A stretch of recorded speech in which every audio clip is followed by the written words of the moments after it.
Watch!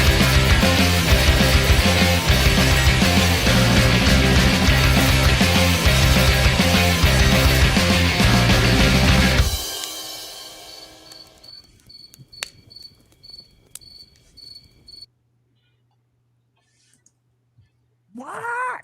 Well, there we are. We're here. We made it. We're back. Welcome, everybody. Welcome back to the second watch. Don't want to speak for everybody, but I sure as shit missed everybody. We had a good time in North Texas Con, but really good to see everybody in chat. I hope your week's been good. Tonight, we're just going to be chit-chatting about our experiences. I don't know. That's really all I got to begin. I'm really bad at the intros. Well, okay. I need to take charge of these fucking intros. You do. I really do. You do. Hey, everybody, welcome to Second Watch. It's Friday night. Anyway, sorry, I won't. That's so inauthentic. I know. Very strong start. Very strong start. Very rehearsed. Hey, welcome to the second watch. Yeah, so tonight's going to be kind of a chill night. Every once in a while, Matt gets wistful and just wants to talk to his friends and not interview people. Which is, I think tonight's the perfect night for that because we all just got back from North Texas RPG Con. I think we have lots of stuff to talk about. I think we have, we'll be able to fill up the 2 hours. Luckily, chat's here and some of y'all were there too. So do please feel free to chime in. I think that's all I got, man. North Texas, I'll start. North Texas Con was fun. It was good. I think you get out of the con what you want out of it. I wanted to hang with my friends and pick up the occasional game. That's what I did. Brian wanted to put his head down the shadow dark hole, and that's what he did. Real quick, Robert, congratulations, man. Congratulations. That's awesome. Baby's being born. Great day. Whoa. You having a baby today? And you're watching our show. We're thank you, Robert. We appreciate it. When my ex-wife was in labor, the doctor said it's going to be like 8 hours. So I walked down the street and got a hamburger. I did the same thing. I mean, not exactly. I did not the hamburger. I was just like, okay, well, I'm going to go grab some stuff. Yeah. And I took like a power nap and then I went back. So, but anyway, congratulations, Robert. That's awesome. Congratulations, man. So, let's start with Brian, man. When Brian's here, here's the thing, because I got to fuck with Brian because he's here. That's what I do. Yep. When Brian's here, he usually he works himself into last so that he can just, sum up what we said and tell us what he thinks about it. And we don't get a lot of his opinions sometimes. So Brian, North Texas Con. Why don't you just start and we'll jump in? Compared to, this was my second one, this was your second one, and this was your second one. And I think we can probably all three agree, just the rapport building, the chemistry, the ability to just go in and flow and represent gaming in my own way with Shadow Dark was a great privilege. I had the opportunity to facilitate 3 games across 16 people. And, when you do a convention game, and I've done more than my fair share, but North Texas is a different type of con game, right? Because, you're dealing with a core constituency that's very fluent in systems. They come in probably with certain historical memory of how they played the game. And there's always going to be that initial, and Maddie, you probably felt it too. I mean, that first 30 minutes, 45 minutes where everyone's kind of feeling each other out at the table, especially, for example, in my Saturday game, I had 3 gentlemen that have been gaming together for 40 years. And they had one game that they chose, and they chose Shadow Dark, my Shadow Dark game, but they've been running and playing Shadow Dark for a couple of years. So, that was a really interesting one because they came out of that game with some discovery of things they wanted to do. And I also got to hear a little bit about them and make my games better. But I got a chance to game with C-Fun and Erudite, and that was an honor. and my players were just very participatory, very negotiable. You want to be able to finish your con games, in the time allotted, usually some time to spare. And I was able to finish 2 of the 3 games with about 30 minutes left, and then another one with about 10 minutes left. They all 3 finished in wildly different ways, completely different paths. It's always just fun to see something that you create and see it evolve in real time and through all the different ways. So, and then you guys, we had the Boot Hill game. That was fun. What did you guys think? I mean, versus last year, how did it feel different for you guys versus last year? We didn't get a chance to talk too much on. Yeah, well, before you mentioned that you had 3 guys in your group in one of your games that had game together. A long time. Yeah. Well, this is gonna sound stupid. Was one of them kind of husky, the other one thin but with glasses and like a goatee? That describes I know. everybody. I narrowed it down. I totally Was he narrowed wearing it a down. double X? Was he wearing a D&D shirt? But there were 3 guys from across the country. They were all from across the country, and they've been gaming for years online. Yeah, I bet you those are the same 3 guys in both of my games. Okay, so they were all about Shadow Dark. Yeah, they were great. They got to all come in and hey, one of those guys is an artist who wants to get into this. Yeah, okay, That's it was the same 3. Okay, so we're gonna as Brian guides us through that, we're gonna interject. Shadow Dark was fucking everywhere at North Texas. Yeah. It was. I don't want to say it like took the crown or anything, but there was a lot of Shadow Dark at North Texas. No other game was played more. Yeah.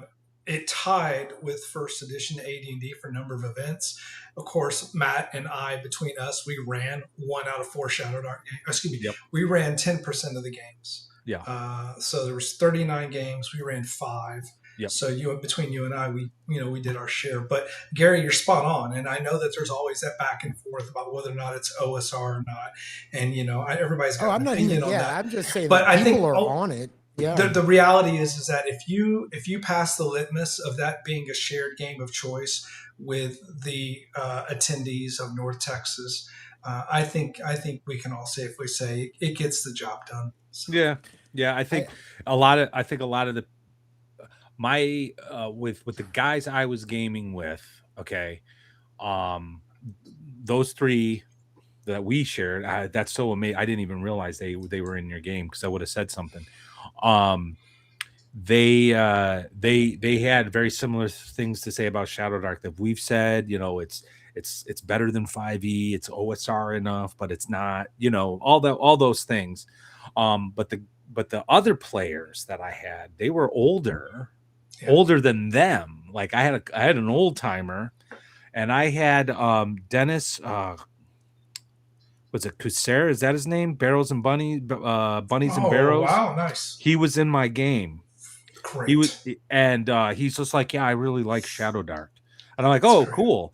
And I didn't know who he was at first, but Matt Sherman was there, and he's like, Mattias, you have a luminary, and I'm like, I'm looking at the name, I'm like, that looks familiar. How do I know this? And then I'm like, oh shit, it's the Bunnies and Barrels guy, and he just is like, I really like Shadow Dark, and it was in my game, in my adventure, Return of the White Wizard, which got rave reviews. He really liked it as well. But yeah, like there's something. Again, I'm not trying to like kiss Kelsey's ring, but she's done something. She really has. Listen, guys, I think Shadow Dark. I think one of the nicest things I've said about Shadow Dark is that I think it's perfect for cons. Flint knows the guy. Was he old, fat, and white? Aren't we all, Flint? But I think Shadow Dark is in its perfect element in the con. It can be, but it depends. It depends on the scenario. Let me put it this way: if I were gonna do a fantasy one shot at home, it would be Shadow Dark. You know what I mean? Like I do think Shadow Dark lends itself. I'm not saying it can't be a campaign. I'm not criticizing. Yeah, It's fun. When you see the huge maps though for like Scarlet Minotaur and all that stuff and Furl, and you realize, okay, in those games, probably those people are not getting it resolved. They're not getting the chance to really see it from beginning to end sometimes Right. for some of those games. And the premise is you want to be able to do honor to the game and the system. I was also there to promote, obviously, the channel, and everything that everybody's working so hard for here. But to give an experience to people that's memorable. I had a father and son that were at the table, and they were just wonderfully complimentary. You could tell the boy, even though he was barely, his name was Marcus, he was probably 10, 11 years old. And I run a lot of games with kids. So when he's starting to think outside the box, like, it works, that system works. And then on the other side of the table, I had an English lady, had a wonderful accent. I just loved hearing her talk. She was probably in her 60s, and she was just staying really zoned in and focused. And when everybody starts to game at a table with other people who have the same experience or who have similar experiences, but now they're having a shared experience, it takes time to cook. And what's great about North Texas is it's already such a warm and engaging, it's a very intimate environment Yeah. that you can get there a lot faster than other conventions. I've never seen conventions warm up Yeah. with tables as early and as well as they did at North Texas for me. Yeah. I just wanted to highlight this comment from Off Grid Gamer. Good to see you, man. I like Shadow Dark because it has edge. Systems have to be deadly. Deadly. Life is a gauntlet in TTRPGs and in real life. I was thinking Oh shit! There goes Matt. about this just the other day. Oh, You're hello? back. You're back. Oh, am I back? I'm back. Okay. You're good. Yeah. I was just thinking about this the other day. I'm wondering if all things being equal, if 5e hadn't had the bloat that it had, right? Would Shadow Dark have taken off? Because at the end of the day, all Shadow Dark is doing is bringing like that OSR, like gritty element to like a modern game design. And I'm not saying, when I say that all it did, I'm not trying to poo-poo it or anything like that. But if you're an OSR gamer, Shadow Dark is just kind of what it is. It's a fun system, but it might not be your preferred. It certainly isn't mine. I like it, right? But and that's just something I was thinking about, and I think that's one of the reasons why Shadow Dark has fit so nicely to the North Texas crowd, because it Well, does have that, but it's also familiar to those who maybe got into the game with so Drive 5e. You know what I but mean?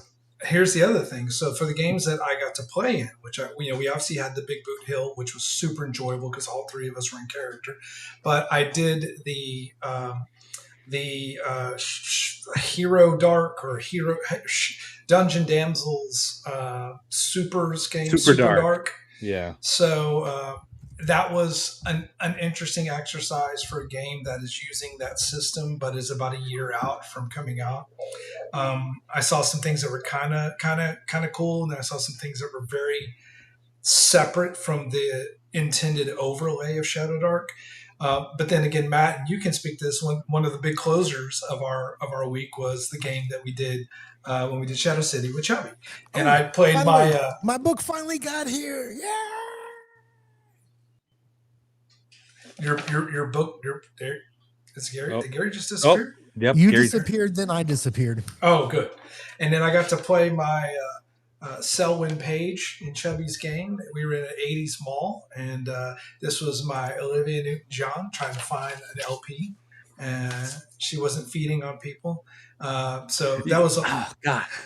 you were parkouring though. You were all over the place. I was playing Bill Paxton from oh God, what the fuck movie is that? Near Dark. Near Dark. Yeah, I was Sure. punk rock. I just wanted to feast on the humans. And when I saw that my character could like jump 5 times normal human, I'm like, hell yeah, I'm gonna be jumping all over the place. Okay. I leapt on. I just wanted my favorite part of the night. We sensed something. I think Zane's character's bat flew in there and saw some woman bleeding his bat out. named Turkey. Yeah. And everyone's like, what do we do? And I just was like, I'm going to parkour, jump onto this woman and feed on her because I'm hungry. And not only did that, but I cut her open and found what, $480 of cocaine in her stomach. I was So like, yes. that Shadow City. So now Yeah. let's talk about that, right? Though, because it's the extension of the whole Shadow Dark discussion. Think about the fact that you're able to free associate and start to move to another system. Yeah. And this is what is different about Shadow Dark versus other systems, whether they're retro clones or whatever they might be. And obviously, with Shadow Sun, upcoming and all the other various things, it certainly makes for a great platform for a convention like North Texas to be able Sure. to have all these wonderful varieties. So Yeah. Well, oh yeah, and I think and I people ask, is it OSR? And I will say yes. Um in part because it makes such a great chassis to like build off of and do all kinds of things, because that's what BX is. And that's what I mean, that's where you got Lamentations from, you got Yoon Suin from BX, you've gotten all this great stuff from BX, and I know and Shadow Dark is that. That's why I say Shadow Dark is if you think of the branches, Advanced D&D and BX, Shadow Dark is the spiritual successor of But the that's not what BX. this show's about. How is it fun? I was, Sorry. I, I don't know. that's true. Is it Gary, sorry. I was so jealous in a good way. I loved popping into that room. Talk to us about that Marvel game. Oh shit, bro. I've got pictures. I wish Chuck was here because I've got a great, I don't want to put him on because one of my best pictures is with Chuck actually at the table. But there was towards the back, there was a gentleman running actually the new Marvel game, Marvel Multiverse. We can talk about that in a minute. But there's a thing called Monster Scenery. At most, you had the best weekend, dude. I don't know if you know it or not, but your chance getting dragged into that Disastrum game, like, it was incredible, dude. I kind of wish I could have gotten in. I was gonna say Matt's probably a little jealous. Anyway, the Marvel game. This guy had, he didn't spend a lot of money. He had a bunch of stuff from this place called Monster Scenery, and he had some hero clicks, and he had the Marvel Multiverse game. Dude, mute button. I thought I muted. Sorry. No. And sorry. Sorry, I thought I muted. But anyway, point is there were 13 people in that game. It was more skirmish than role play, although what I will say is that it felt like old school role play where you're doing all the action on the table, and then had it been a campaign, we would have done all the talky talk bullshit stuff probably on Discord or what have you. It was great. I wish I could share pictures. The buildings were like 2 or 3 feet tall on the table. You were Quicksilver, right? I was Quicksilver. It was Brotherhood of Evil Mutants against random hero. Bro, it was so unbalanced. Let me tell you about superhero games. It was Brotherhood of Evil Mutants, and then it against Hulk, fucking She-Hulk, Wolverine, Gambit, Rogue. I mean, Domino. Let me tell you the best part about this game. It was a lot of fun with 13 people. We kind of used it as a skirmish game. It was great. I can't say enough about it. And there was this guy in the room playing with us.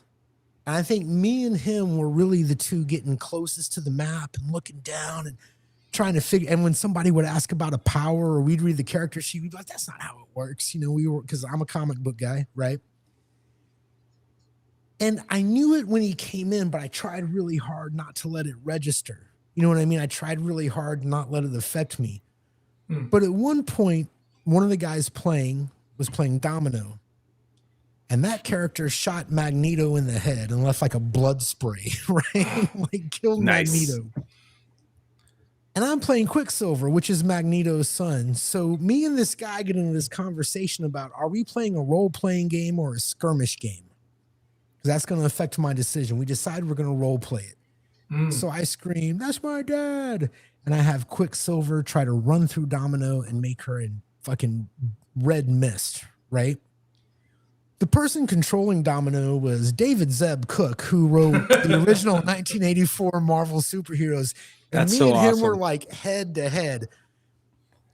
I'm very lucky in that I typically don't get tongue twisted or nervous around, like celebrities or people who I look up to or anything like that. they're just people, whatever, right? Um, but at one point, I had this incredible moment where I realized I almost one shot Zeb Cook in a Marvel game, and me and him laughed at each other and flipped each other off. You know what I mean? Like it was just great. I wanted to hang out and talk, but I also wanted to respect the fact that, you know, he had shit to do and he probably has a lot of people coming up to talk to him at the bar. 20 Which, minutes. Him and Yeah. he was so he just basically he pulls you in because he's just Yeah. he's such an accessible.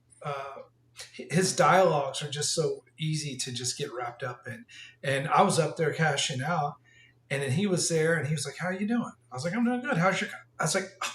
I go, "Mr. Cook," and then we just talked for like 20 minutes, and later on, him and Winter came around, sat down right next to me, and then it was Maddie, me, and that 45-minute discussion with Winter and Zeb.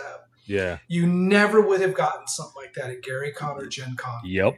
Only Yep. at North Texas Yep. are you going to get that sort of one-on-one time. I basically got an hour of my life being able to talk with a person who helped create a lot of foundational work that I was able to make many memories on. Yeah. Many memories. You got and and you got I got well, I was curious about like the inside scoop of like the business side of things, and just listening to what was going on, like the absolute chaos in TSR at that Mhm. time, and how they were able to make something from nothing, given like their corporate overlords and whatnot. Yeah. You know what I mean? It was pretty remarkable, and it was really cool. I am the type of person that gets a little tongue tied, especially if it's James Radji, because he's my bro, you're like a little girl with like teen beat meeting Leo. You know what yeah, I I know. mean? Oh well, I can tell you about Sunday morning. Sunday Except morning it's a hold on, copy of wait, Vaginas or time out. Magic. Can yeah, I say exactly, something real quick? Yeah, I walked up to Raji's table at the end of the con. I just wanted to stop by, and I was like, because he had won the award. He had won. he won the 3 castles again 2 years in a row. Yeah, he won the 3 castles, and so I went up to him, and I'm gonna say, Mr. Raji, I really think your game deserves more awards. And then these were my words, and it was funny. He knew exactly who the fuck I was talking about. I said, I'm not as fanatical about your game as Matt is, and he kind of laughed. And I said, but I really appreciate what you've done. I think your voice, I think that your voice really enhances the RPG scene in general. So, keep it up, man. I really appreciate it. And he, like, for a moment, a tick. He was just a dude, proud of his game. You know what I mean? And I really appreciated that. Yeah. So yeah. But yeah, talking to Zeb, I mean, that was just great. Like hearing those stories and like learning about like some of the crazy stuff that they had to put up with, and how like random stuff that they didn't expect to get like selected to be worked on did get selected to be worked on, and they, all the pressure. But what was really interesting is because it wasn't just Winner with him. There was one of the senior editors. I can't remember his name, but he was also in that little trio. Rob. I can't remember his last name. I can't remember his last name. Yeah. But the three of them, I mean, after all this time, are still friends. You know what I mean? It's still like sharing the war stories of 46 years, almost 5 decades. Yeah, it was so awesome, and it was in the area where we always sit at in that lounge area by the bar, and we just had a conversation. It was fantastic. Years, our names are gonna be on the fucking couch, dude. We own that area. That is the second watch area. No. It's a landing period. I don't know if we own it. Oh, we will. But we utilize the fuck out of that bar. Yeah, like that bar, bro. The waitress from not even the bar, from the restaurant that gave us coffee year before, I rolled up. I said, "Hey," and she was like, "Hey." Yep. She saw me like 10 times, hung over looking for coffee. Yep. Oh yeah. Oh, bro, it was the same. It was the same bartender from the year before too. And was it Saturday night when I was like, I'm just gonna have a few beers while we're playing Shadow City? He knew. I go up there, and some other guy's like, "Oh, what would you need?" And I'm like ordering some Stella, and as he's like rummaging around looking for the Stella, the bartender, like literally pushes him out of the way, grabs the Stella and goes, Mr. Austin, is anything else you need? I don't know if they remember you, but they remember your fucking bar they tab. remember. They remember Matt's bar tab. Yeah. That's exactly what it is. So- that was a CVS receipt bar tab. Yep. Bro, that was like 2 weeks worth of grocery shopping with I know. like a pack of Hey. kids. Worth it. Friday, Totally, I got totally. Friday. I got a chance, and I'd gotten down to my game because I have to get to my games early to set up. So I usually know about an hour ahead of time because usually it allows me to choose a table that's not in a really loud place and I can set everything up the way I want. But Merle Rasmussen was there, and he and I talked for 20 minutes. That's the top secret guy, and just you guys know I'm a very big fan of the second iteration of the game. He's the one that did the first iteration of the game, and then I almost went to kind of work in that system with Solarian back in what was it, 2017, I guess. But Merle Rasmussen and Greg and I were talking about this. That guy, first off, I don't know if I've ever met more of a natural life storyteller that can just relay all these incredible experiences. He used to be the person that gave the tours at TSR's offices. He would be the one that would take people to all the different areas and answer all the different things about all the different game systems. Incredibly just worldly and charming. And Merle Rasmussen gets a little bit of a bad rap for some of his fantasy stuff that he did. That was stuff that, to your point, Matt, was thrown at him at the last minute, heavily edited, working against timelines. Quagmire was not his fault. And you could tell he feels apologetic for that sort of product. But he told me a quote that I thought was particularly enlightening. He said, I got into the hobby because I loved role playing. And then as I started role playing, I wanted to do espionage. Fantasy was never going to be his thing. Yeah. But he kind of got drafted to because it was obviously, the 800 pound owlbear, so. But Merle Rasmussen was an absolute, he was just a prince of a man. So we have a super chat from our good friend, Robert Santon, $50. Thank you so much. Oh my gosh, Rob. Have one on me. I was going to say. Very kind of you, Rob. I think knowing the bourbon that Matt drinks, I think I'll grab a Coke after he gets his double. Every time Matt goes to the bar, I see a bartender pull up the stepladder, reaching for the top shelf. He's partying like Moses through the sea. He's buying one bottle. He's pulling out the bottle, blowing the dust. We've been saving this for you, Mr. Austin. Robert, I just want to say, man, thank you so much. And while we're at it, I want to say thank you to you and everybody else who's been super chatting for the past year.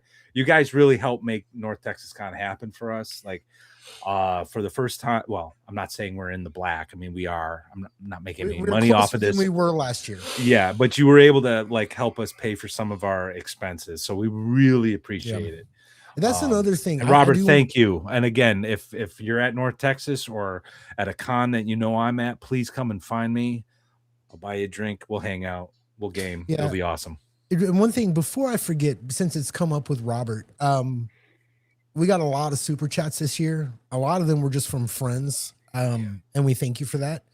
And those super chats paid for our room. They've made it. They made it possible for us tonight. I mean, it's hard getting all three of us down. Matt's up in New York, time, schedule. And when somebody's willing to pay for your room, it's so much easier for your wives to say, yeah, sure, go away for the weekend. So thank you guys very much. The whole point of this podcast was, for me, was to make friends and to play more games. And the fact that it's gone beyond that is just great. So thank you, everybody. Thank you, everybody. Yeah. North Texas is our Christmas, and that's when we unwrap the presents that you've given us all year. Yeah. That's really, I've been saying well, we're not going to digress too much into this, but Right. I've been saying beginning of the year, I make a few changes, kind of an experiment, sort of see how things go. And then, but North Texas is really the line of demarcation. And after our experience there, and some of the people we've talked to and people we have lined up to talk to here on the show, it's convinced me that some major changes are on their way, for the channel, the Discord, everything. So, and a lot of it is because of you and what you guys want.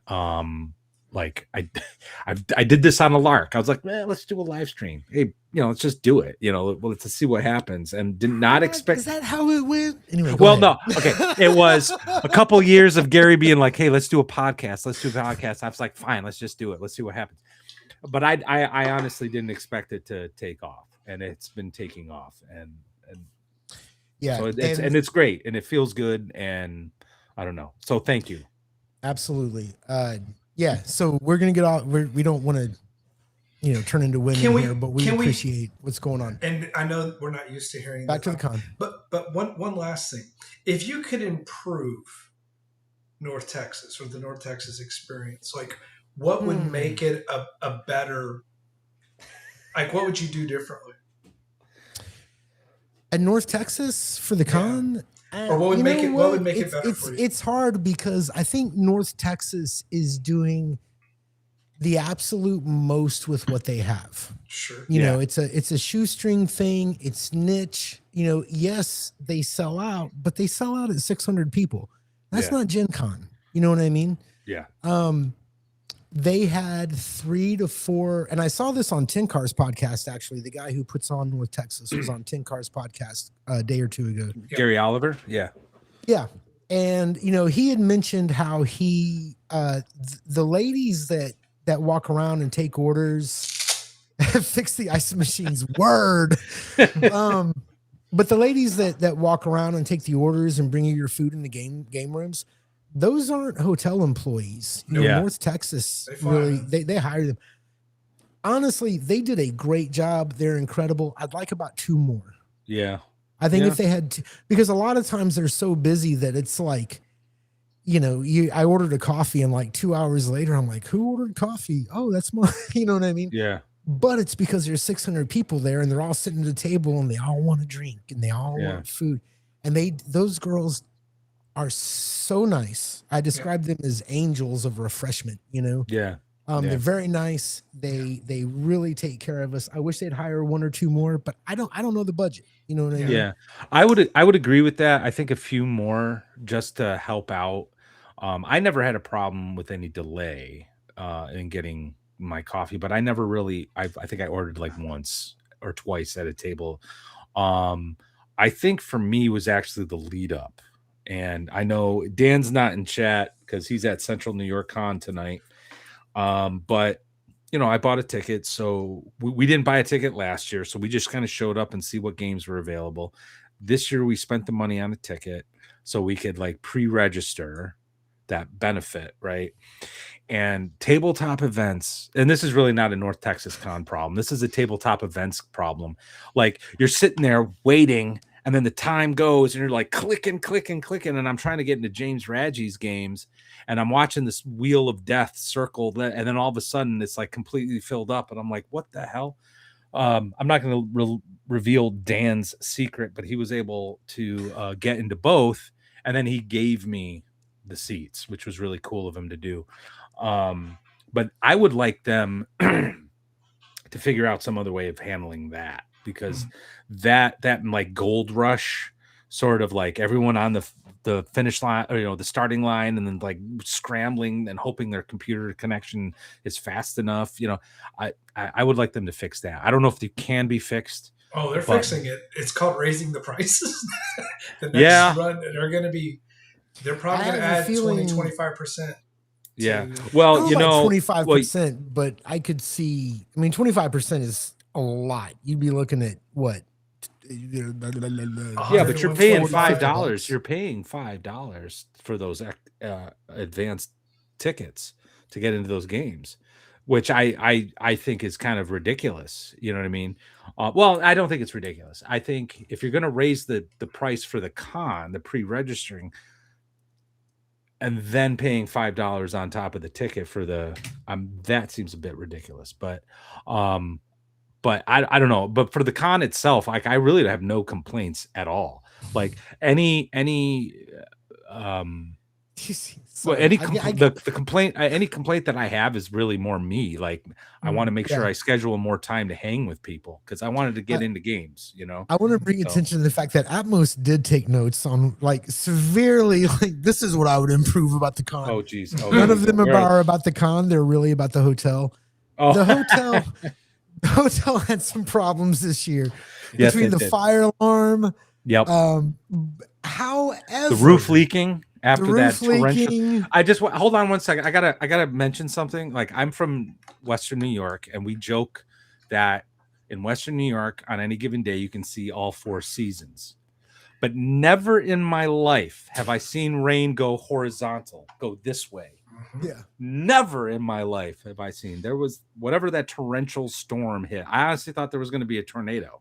I was like, sweet, I've never seen a tornado before. Is this going to be an F5? Like, what is this? That's Texas, brother. Yeah, I was worried because Gary, you had rolled right out, and like it wasn't even 10 minutes, and it. Oh yeah. That side, it was pretty fast. You know, well, I got your text. You're like, be safe. I'm like, what the fuck, dude? Fucking Brian. You know, I'm like, he's always so worried. But in my rear view mirror, all the way home, it was like it was chasing me. Riders on the storm. And I drive fast. I was like 95. You know, the speed limit's 75. If you're in the left lane, it's whatever. But I was doing whatever I could to get the hell away from the storm. I think I made it home in like 2 hours and 55 minutes. You got home pretty fast. Like yeah. Yep, I think the only thing I don't say would change, but I would like to see was the vendor hall seemed smaller than last year. And so I went in with a budget of things that I wanted to buy. But there was really only 2. You got your Marvel. Loot. Right? I want to show Thank you, loot. Mercurius. Can we have a loot section? Can we please have a loot section? Yeah. Come on, Gary, because this was your for. This was I'll be right back. Year. I gotta get a refill. Okay. Right back. So real quick, just for everybody that was there, hold up on talking about White Box because I want to talk about too. Okay, cool. Last year was my first year at North Texas. It was our first year at North Texas, and we bought tickets late. We hadn't really signed up for any games. We signed up, and I didn't really do any shopping. For whatever reason, I was just real hesitant to pull the trigger because I don't know, man. I got 3 kids. You know what I'm saying? Like, you're just like, come on, do I really need this shit? You know what I mean? However, this year I explained to my girl before I left, I said, hey, this is my shopping year. You know what I mean? This is what I want. I want to go buy shit that I can't get in my local stores, you know? And Brian, we have a private chat, just me, you, and Matt. And I think for the past year, I've been telling everybody that my regret of North Texas year before last was not buying that Marvel game when I saw it. All year long, I'm going to get the Marvel game. I'm going to get the Marvel game. And you got it. But there was drama. Because when I was prepared to pay, because I looked up prices on eBay and everything else, I was prepared to pay a very high dollar value for a complete advanced Marvel set. All right. First day, I don't have it, man. Sorry, I didn't bring one this year. Do y'all remember how bummed I was? Oh, yeah. Like, what the fuck am I going to, like, my whole, I was really I thought you were going to go home. Dude. I was really out of sorts. And then you lost your bank card for like. And then I lost my bank card for like. Yeah, it was. I knew where it was. It was a very sad. We all knew Gary where my face. card was, dude. It was in the bar, but the bar didn't open till 2, right? So anyway, so I couldn't get the Marvel game. So I walked around. And the first thing I did is I went and bought you guys know, if you watch the show, that I am not a big fan. I don't buy a lot of physical product unless I really think it's worth it. First thing I bought was Nebulous. Obviously I haven't played it. Lamentations of the Sword Princess, Flame, but flame princess. whatever, dude. It's fine. The Um, nebulith is the reason why Raji got the three yeah, castle awards. Yeah, it's it won. the Oriental adventures of Flame Princess stuff. So this is It's beautiful. probably if it's beautiful. Even Coffee the table worthy. printing, the binding, just the construction of this is the excellence of this book justifies me not buying bullshit all year long because you pick up some books and it's just like fuck, dude. Why did you staple this motherfucker together? You know what I mean? Right. Yeah. Yeah. It's just so beautiful. So I bought that. I also bought. I'm so proud. Bum, bum, bum, bum, bum, bum. Take it easy, off grid. Good to see you, man.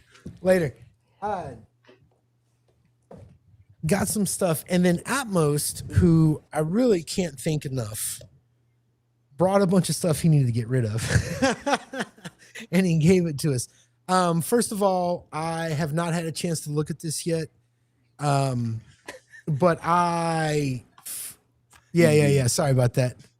But I've been able to flip through it. It's kind of beautiful. The art, you guys know I'm a sucker for good art in RPG books. Haven't had a chance to read it yet, so it might all be shit. But there's a lot of pictures in here that I just like looking at. So Atmos, thank you What very book is much. that? And then Matt, here's what we got to get into. Oh, okay. All right. Because I haven't had a preacher try this hard to get me to convert to their religion. Yes. And Yes. our good friend Atmost was there and gave me and Matt a copy of the White Hack. Yep. And according to Atmost, the White Hack can fucking do everything. Like I've been haven't read it yet. We're getting there. Yeah. I was reading it during my 13-hour layover in LaGuardia. So sorry. Oh, yeah. Dude, I passed out when there was no one like in the area, and then I woke up at like 9 in the morning and I was surrounding. Dude, someone could have easily stolen my bags. I was in that deep of a sleep. But anyway, yeah, I actually see what Atmos is getting at. I haven't finished reading it, and I really got to sit down with a clearer head because I was operating on like no sleep. But I'll tell you all what I told my wife, who was like, "Why are you spending so much money at the bar?" Because I didn't have to buy anything at the at the vendor hall because I got some stuff that people like purchased for me, and Yeah. White Hack is like that's easily like going to be on like the top shelf of my bookshelf. Like there's some really great stuff in there. I get it. I get what he's it like you get all these like building blocks and then you just mess with it, and there's like no art in the book. Like it's really just like a manual. Which is really, I don't know. You guys know this is going to be hard for me. I love you, man. But you gave me a book without pictures. Yeah. The fuck you think I am, bro? So but I'm getting it. I completely get where Atmos is coming from with his White Hack obsession. So I thank you. I'm glad I get a chance to finally read it. The only thing I bought was I bought $1 worth of dice for our Boot Hill game. Let's put a pin on that for a second. I'll come back to that. Ooh, Boot Hill And was then fun. I brought my Threshold Dice Works made a 21 die DCC chain for me, and I brought it this year for the couple from Fort Worth that do dice polishing. She's gonna do all of my Threshold DCC chain. So Boot Hill. Boot Hill. I mean, That was the only game that all second three of us were edition together. Yep, that was it. That was the one. We all signed up for that. I want to point out our game master. That was his first time running a game. Jeff Johnson. Yeah, first time running a game at a con ever, and he did a really nice job. Like he was getting into it, talking like the whole freaking way. We was the Clantons, the Cowboys versus Wyatt Earp and all them at the OK Corral. It was with incredible scenery, handcrafted. Yep. Oh my god! And by the way, and I know that C-Fun did his. He dropped his vid about adjudication and game state and expediting the game and so forth. what a difference whenever you have a GM who just has boundless enthusiasm for a system that might sometimes leave people behind a little bit. It's a 1983 rule, 84 rule set. Yep. And I don't know if there was one person there that had, I mean, I played a lot of third edition. I played probably about 3 years of third edition, but I never played second edition. Gary, did you ever play Boot Hill second edition? I had never played Boot Hill Yeah. Either edition. way, did y'all have a great time? That was I awesome. did. I did. I will. Here's the thing. I had a great time. I have nothing but good things to say about the game and the guy who ran it. What was, I think, one of the things I really enjoyed the most about that game was that it was one of the few games I saw being run where the terrain was all handmade. It was foam and popsicle sticks and paint. You know what I mean? A lot of guys had great setups. I saw some, what's that shit called? The Dwarven Forge. Yes. The Yeah. big buildings in the Marvel game were awesome. They were all bought. Yeah. I don't make shit. I would buy that shit too. But this guy just put, like, it was obvious that he was like, Sorry. Oh yeah. I'm gonna run He said it took him game. about 6 months to build all that terrain, like, working on it a little bit every day. And I used to try to do the crafting terrain DM guy for a while. It takes time. It takes a lot of time. It's actually the reason why I stopped doing it, because I'm like, I don't have the time for this. And I'm not that good at it anyway. Though there is some sense of satisfaction when you put your terrain piece on the table, you know what I mean? I really like that game. I like skirmish games a lot. It's straight on skirmish game.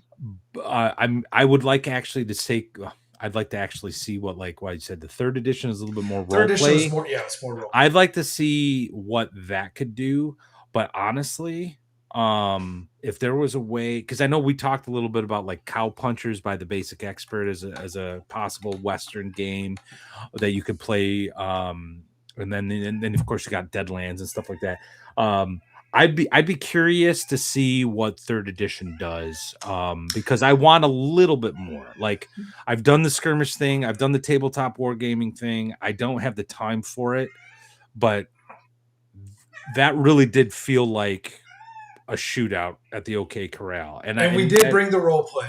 Yeah, we did enjoy. Yeah, it was 4-on-3. You and I were cowboys. I was trying to get under Gary's skin. I was the Clantons. Yeah. Law don't go around here. Law, like, it was By the fun, way, but I wanted to mention though, like, we were talking about how swingy it could be kind of be. Sure, totally. But it totally makes sense with the technology at the time, like the pistols at that time. Like, I really felt like, I really honestly felt like this was like an actual. We killed Doc Holliday. I mean, it was by round 3. We made. Oh, sure that was he dropped. That was my genius tactic. Just I had experience that with the motherfucker. system, so I knew about the importance of being prone and creating that little turret effect in that main area. So, by the way, Maddie, 2 words about third edition Boot Hill: Steve Winter. Oh, really? Mm-hmm. Okay. So, real quick, I just want to tell you my personal satisfaction from the Boot Hill game, because Brian and Matt were on the same team. Yep. I was on the other team playing. You were Wild not Bill on Hickok, the other team. You were on your own goddamn team. You were Wild Bill and fucking Calamity Jane. And the moment I knew what characters you were playing, I'm like, that makes fucking perfect sense. Something is gonna get burned down. We brought the role play. Yeah. Well, it was incredible. But my proudest moment of that game is when I hear Brian and Matt talking across the table. He's always burning shit down. And then when I went to the Marvel game later, I did burn down half of that as well. I didn't do it personally, but the plan that I came up with Chuck involved burning half the city down. So nice.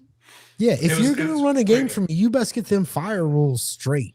But again, speaking about Jeff's adjudication of that game, keeping things straight. I don't know if you guys were catching up. He was remembering wound state. He was remembering declarative initiatives. Ammo. He was ammo. Yep. I don't know how he had such incredible recall of 7 people at the table. By the way, getting new people to all just buy in Yep. to what can sometimes be just a caricature game. There were two or three people who walked over to our game, and we were in the back of a room behind a partition. Two or three people came just to watch because Yeah. we were so engaged, we're having so much fun. Travis, oh, it's not Faber. Travis Miller. He's got a blog. He hasn't written on it for a while.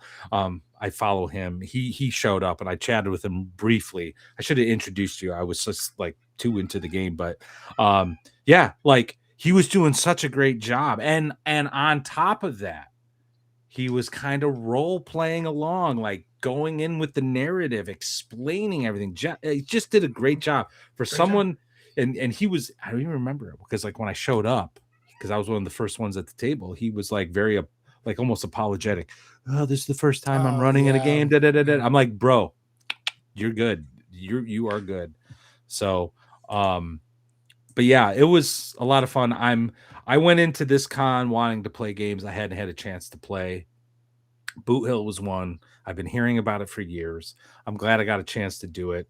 Another game I got to play that I've been wanting to play is Empire of the Petal Throne, 1975. Charles Barker. Is that, or is it? That's Barker, something Barker. Anyway, and what a weird, absolute weird world. Like, I don't want to say Gonzo because Gonzo kind of implies something.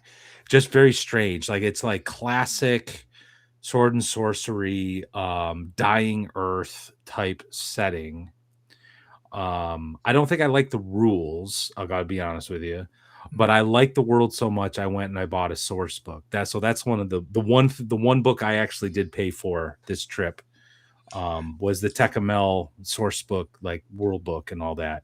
Um, so that was cool. That was That's cool. that's the that's the thing, right? I mean, you have all these independent creators that are all assembled there for the love of the game. And yes, there's a certain amount of shill fest, but for the most part, it's a lot of earnest, good faith forward people saying, "Hey, look, I made this thing. Yeah, Would you like to try it out? Would you like to see it?" It was definitely uh, that's it. MAR Barker. Thank you, Marcurius. Thank you. definitely an environment where it was great to be able to enjoy different systems, be able to also run some games for some great people. I'm sure, Matt, you ran two of yours. So, quick question to kind of put North Texas a little bit more in the background for a second. I'm just curious.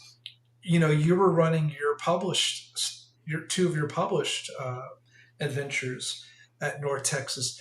What was your learnings about your own product? Um, like in retrospect or discovery or something that was like you hadn't considered seeing it play out with some experienced gamers. Great question. Oh man. Okay, so when I like I'm not obviously I'm not Chubby. Chubby's like creating like a gaming experience, and which I totally agree with. I've been saying this for years. We need settings, not retro clones, right? Shadow Rim is a great example of this. Shadow Sun will be a great example of this. Dark Sun is the primo example of what I'm talking about, where you take a rule set, tweak it for a world and experience. I haven't done that. What I do is I write adventures, and but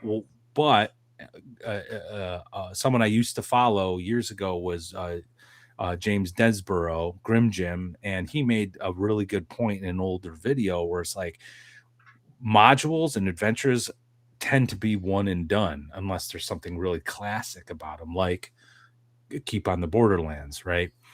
And with that in mind, with my zine, Living Darkness Volume 1, I wanted to make sure you walked away with something. So it's not just this one and done adventure, right? You had something that you can keep using in your campaign. And part of it is the villain, right? So like in any horror franchise, the villain's going to come back. So in one venture, it's a cult, they're going to be around. But in the two that I ran, Return of the White Wizard and Haunting of Ashenshire Keep, if you don't kill the villain properly, they will come back. That's kind of like the thing. So, like, if you use it in your campaign, this can be this reoccurring villain.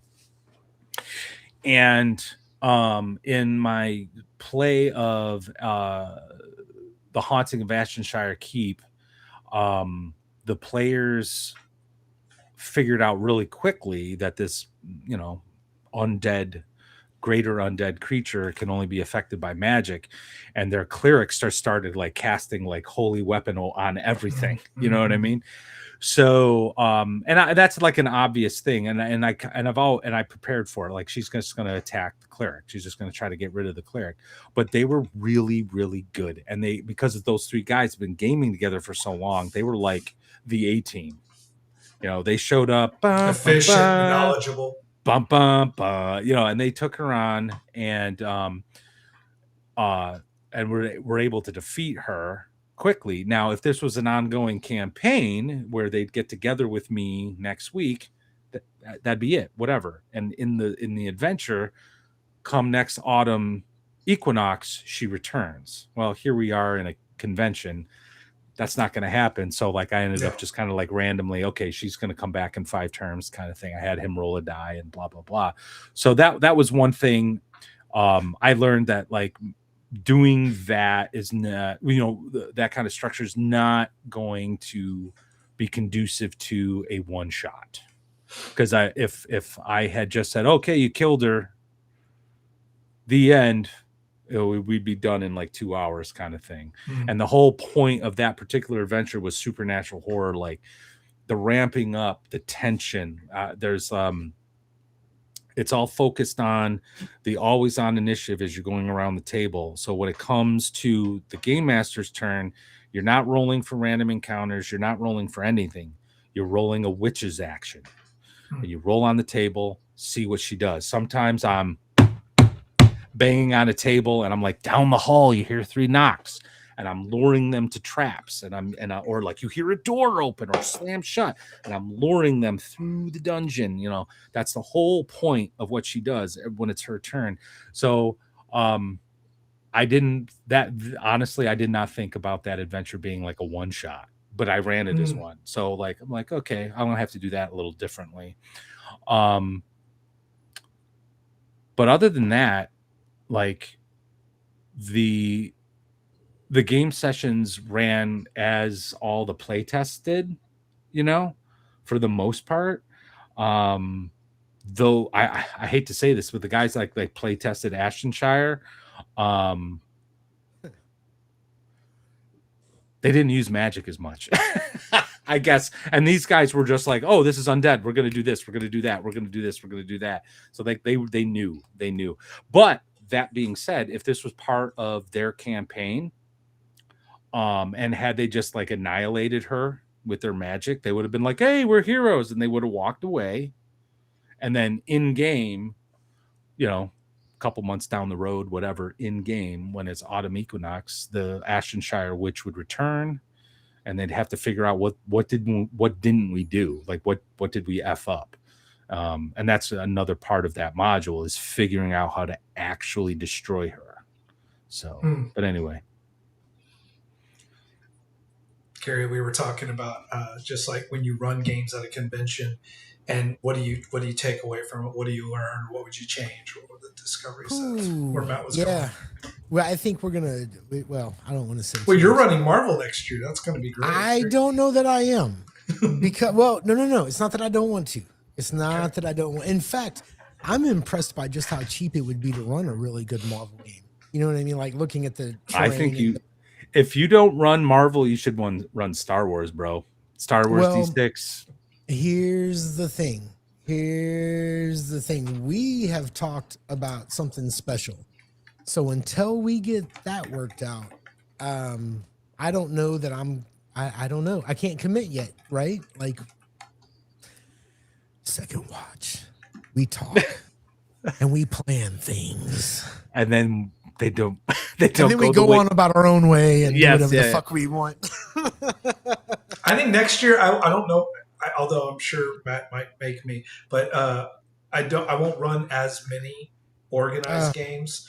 yeah. I'll run a pickup game No, because I want to my talk about my that. biggest takeaway thing or sorry, my biggest lamentation of the entire convention was I did not get to really run a game like for my friends, for both of y'all. I didn't get to run a game for both of you. Well, That I have a regret there. I would have loved to have had, like I had Erudite and I had Greg, both in games. But what a wonderful privilege it would have been to actually yeah, just Rob, that who I just had incredible conversations with Rob. It was just really. I I would have know. loved to have Yeah, done see, I that. I think wish me. I wish I had more time to talk with some of Well, that's y'all. what I You was know what I gonna. I mean? was gonna talk I'm going to about. leave And time open. I'm going to leave time open yeah, next I was year gonna say for pickup games. you asked earlier like what was different about this year than last year.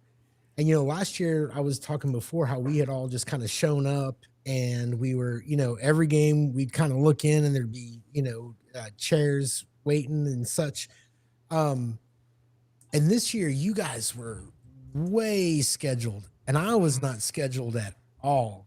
And I think we all three made mistakes. You know what Well, I you mean? told me, I think you told me this Thursday morning. You said, "Why did you give yourself a job for this week?" I was He like, did. He did say that. "Yeah, I did say that. I also said that was fucking dumb. Yeah, yeah. He also said that.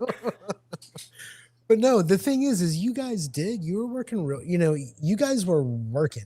Yeah. Um, and it was just kind of crazy. So just Question from the C Fun himself. Serious question. What game chassis would you really like to see someone run at North Texas but haven't been able to play yet? I am going to be controversial and pick something that's not OSR at all. ooh, I would like to see something from Free League because I think Free League has done a really nice job. I think the Forbidden Lands in particular captures a lot of OSR principles, and I think it would be really interesting to see. Um, if I haven't run enough Free League to feel comfortable, maybe I will by next year, but like something like Forbidden Lands or Vossen, I think would be great. I've run Alien, but um I think I'd have more fun running something more horror or OSR oriented. And I think Forbidden Lands in particular would fit the vibe of North Texas Con because North Texas Con is so rooted in the OSR. So that's what I would love to see someone with the balls to walk in and be like, this is so not a the D20 system. yeah, the And it's chassis not even being the an free old system. school system. It's relatively new, past 15 years. I'd love to see someone to do that. Maybe I'll do it. I don't know. I I think I'm different than Matt. Um, I want to see different older games. You know, I think I asked you to the other day. I said something about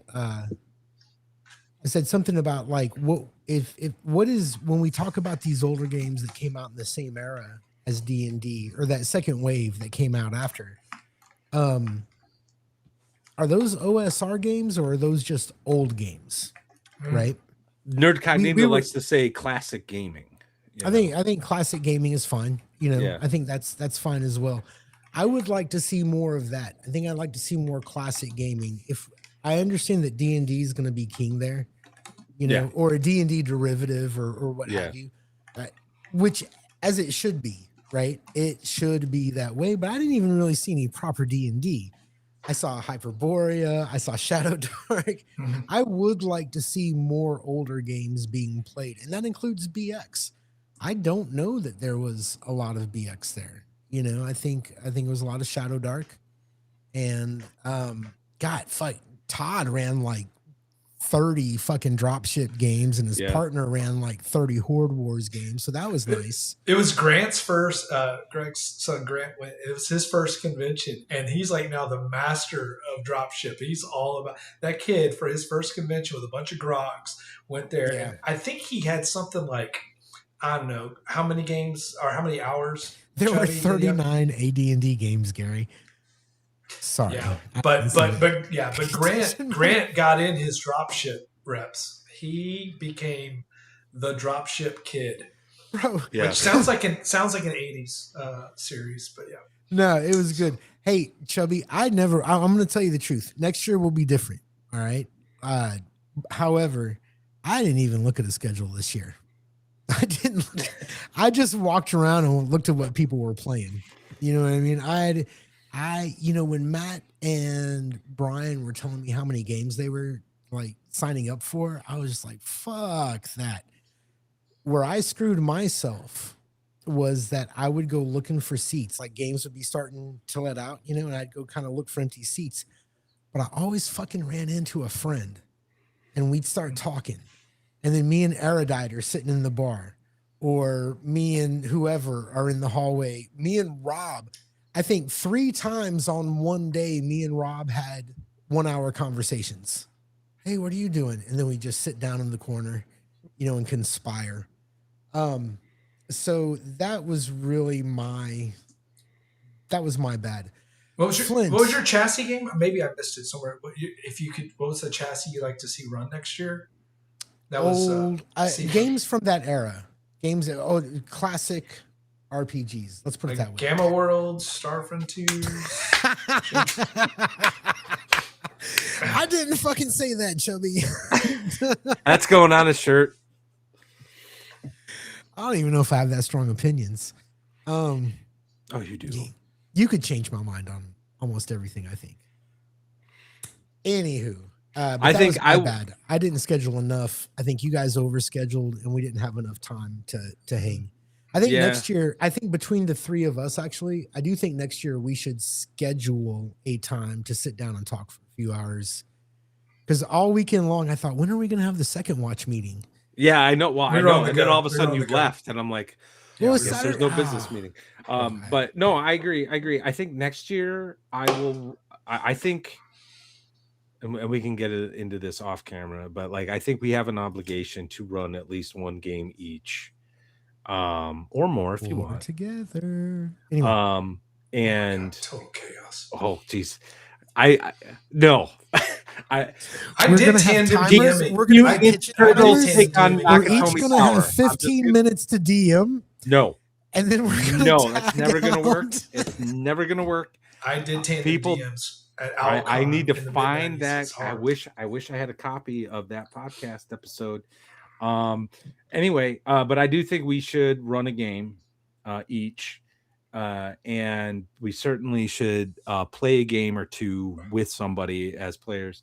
But yeah, definitely keep things open more. That's at least what I'm going to try to do next year, because I never got a really chance to sit down and really talk with Rob. If you were in the bar, got to the bar, y'all were done. Like you had no more cognitive.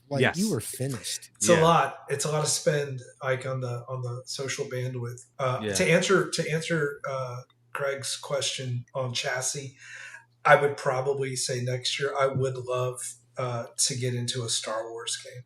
It's the sort of thing that I could never run, but whether it's West Ends, I know whether it's West Ends, Age of Empire, I've just always wanted to really be in a space opera.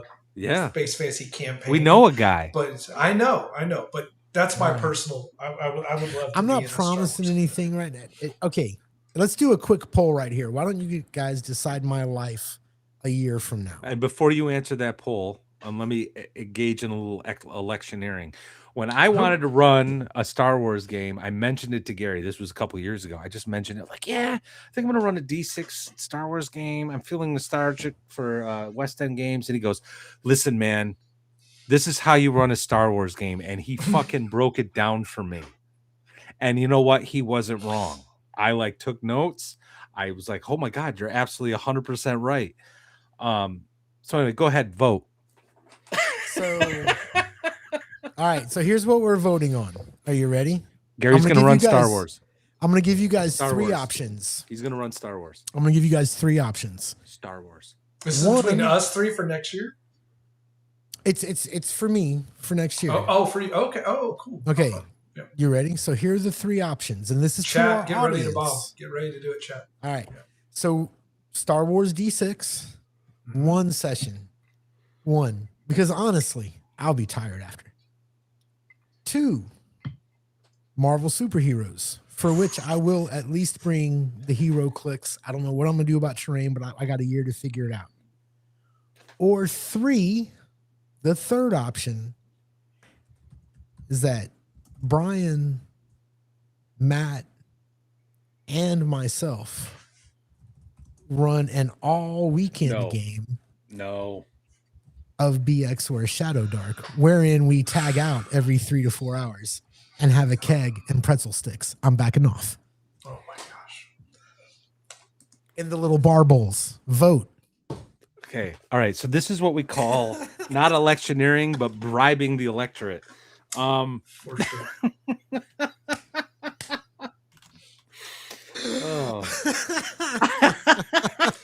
I'd if we wanted to set up like a day, let's say like Friday or Saturday, where one of us gets the morning, one of us the middle, evening, and like it's just like this open world kind of thing, and like it's the same players maybe, but that's like a commitment. I don't know. I mean, I I'd see be a lot open. of threes in chat. Oh, We're you're voting for kidding three. me. Mhm. I thought chat liked us. I think they want to see the meltdown is really what they want to see. Okay, so years ago when we had our podcast called Game Masters Getaway, we had the brilliant idea. We had the 6 years brilliant idea of in real time drafting and creating our own module based on an existing IP, and we chose Teenage Mutant Ninja Turtles and Die Hard assaulting Nakatomi Tower. Folks, by the end of that session, Gary and I We didn't like each other. We were at each other's effing throats. I loved you guys. I just disagreed. I wanted to, because I'm an OSR guy. I wanted to have the maps. I wanted to know where things were. Gary was yelling at me, "You don't need the maps. You just need the scene." And oh, it went nowhere. We didn't get past the first encounter. And you want 6 hours like of us? It was 2 hours. No. We totally got past the first encounter. Did we though? We actually had 2 encounters. We had the social. Two. Excuse me. Excuse me. I'm sorry. Matthew, 2 hours to get Matthew, 2 encounters. this is a perfect example of why we weren't able to finish this. I don't know if any of you guys know this, but sometimes Matt can be disagreeable. I was very sensible the whole time during this argument. But we Get had the fuck out of it. No, you. Oh no. we had the social encounter in the lobby. Mm-hmm. We had the fight in the lobby, and we had made it upstairs where we had agreed on the obstacles. What we disagreed on was, do we need a map or not? Map. It was the map, because Matt had to have the Nakatomi fully broken down into dungeon levels. And my solution is, I said, I don't care if we have a map. The guy who's bad at computers is going to wind up in the computer room. And the guy who's bad at fighting is going to wind up here. Excuse me for being faithful to player agency. I wanted my players. I wanted my kind of game, my friend. I wanted my teenage. I wanted my Teenage Mutant Ninja Turtles to be able to explore the tower as they saw fit. Because you want your Teenage Mutant Ninja Turtles to be playing BX, but as Ninja Turtles BX. That's awesome, bro. And in fact, back then, if you want me to end this argument right now, it wasn't even BX. You know what? I don't need a recording. I don't need a recording of that podcast. I don't even know what the fuck you're talking about, bro. Folks, all this is why is that if you're using a skill system. This is why. No. I don't know if y'all remember, too. That was whenever y'all started outing me as a dirty player, because I was trying to create situations for each of the turtles. That was very much, because I'm very player-centric. What was the alignment I gave to Brian? Remember that night in the old podcast where we were doing each other's alignment? Yes. And what did I call Brian? Like chaotic fuzzy? Or some fluffy or some shit like that. Yeah. Because he cares so much. I was like, yeah. Well, it started off that podcast started about the two of you arguing because you were worried about the intro of the characters. And then later on, after we got out of the intro and that opening soiree where Leonardo or fucking whatever was, I don't know what the hell was going on. We were talking about the actual adventure. That's when I started like harping on the maps, and Gary and I started arguing. Now, with that said, what was the common denominator? We were arguing with Gary. I'm just saying. We were arguing with Gary. Okay. The only reason y'all were both arguing with Gary is because Brian can't fucking wait to take your side to look at my face when I get denied a request. That's all. Go look at our Discord. Every time we talk about something, I say something, and Brian cannot. He just can't jump on fast enough. Yeah, man, you're right, man. Fuck Gary. Anyhow, That's not what I said. By the way, go for those look of at you in the fucking chat who Discord logs, voted, brother. for I'm those fucking of you telling you. in chat who voted 3, this is why. This is why. If you ask us next year at North Texas to hand off some magical torch or baton, it's going to be absolute chaos. I think we should all 3 game master at the same time. No, are you crazy? No, we can use this a is module. what will happen. People will show up and we'll hand them characters and they're not going to even look at the pre-gens. They're going to pull out the popcorn and start doing this. This is what they're going to do. I thought we were in Threshold. I thought we was keep on the Borderlands. What? Huh? We all agreed. And then Brian going, okay, guys, what's your motivations? No, I was How do focused your on the characters turtles. feel right now? I was focused on the turtles because you have these icons, and if you're going to do an adventure, you want the icons to have, some relevancy. So I'm very character centric. That's where you guys started calling me the character whore. Don't think I don't remember. We didn't call you a character whore. I was the system player. I think it was a player. No, you were the system slut. You had an alignment. I was a system slut. So you were system. I still kind of am, dude. I really love reading new stuff, but I don't have enough time to play him anymore. Leonardo or fucking whatever. That's exactly. That's bro. We are so gonna run a game at the same time together. Kevin Eastman would probably really appreciate hours, that. Dude. For 4 hours, we're gonna do it. No bathroom breaks, motherfuckers. Oh man. Anyway. All right. And let audience members bet on who will be the last man. It'll be fucking Matt. Chubby. Matt. Because he's so fucking underhanded, dude. This backstabbing, like he decides, like if he's going to die, everybody's going to die. Yeah. Right up until he figures out how he cannot die and leave us. It's like the guy that it's like when you go to eat with your friends and that one friend who just rolls out the restaurant before the check gets there. Fuck. Well, that's what I tried to do in that Boot Hill game. But the train got blown up. I just heard one of y'all say dynamite. And then I looked at the carriage and I thought, have they ever done a drive-by in Boot Hill? And that was you did a wagon by. I did a wagon by. Anyway, so yeah, I saw a lot of number 3s. Did we decide? He does know parkour. He was a parkour vampire. I think also, Crawl, you guys were both doing the ambush hops, vampire frogging. Indeed. That's a great character class. I love it. The Butcher. Can we talk about Shadow City just for a little moment? Yeah, I don't care. Yeah. Yeah. I mean, what did you find in, as much as people within the hobby right now, within the independent space, talk about Shadow Dark, what did you find that was really unique and compelling or engaging about what Greg did with Shadow City?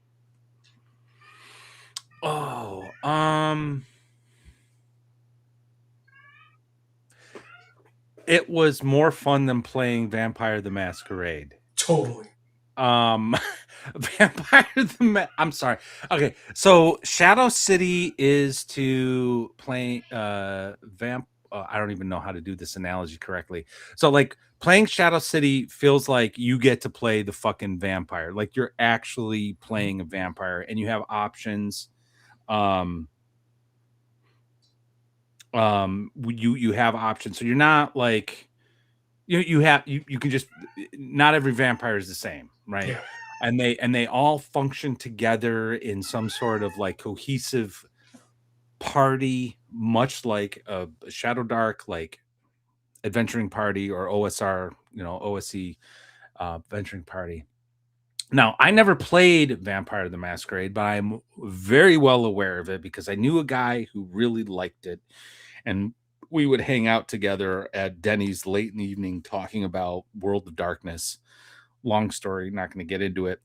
But I did read the book, and that, at least in the 90s, Vampire the Masquerade felt like and I don't want to belittle it because I know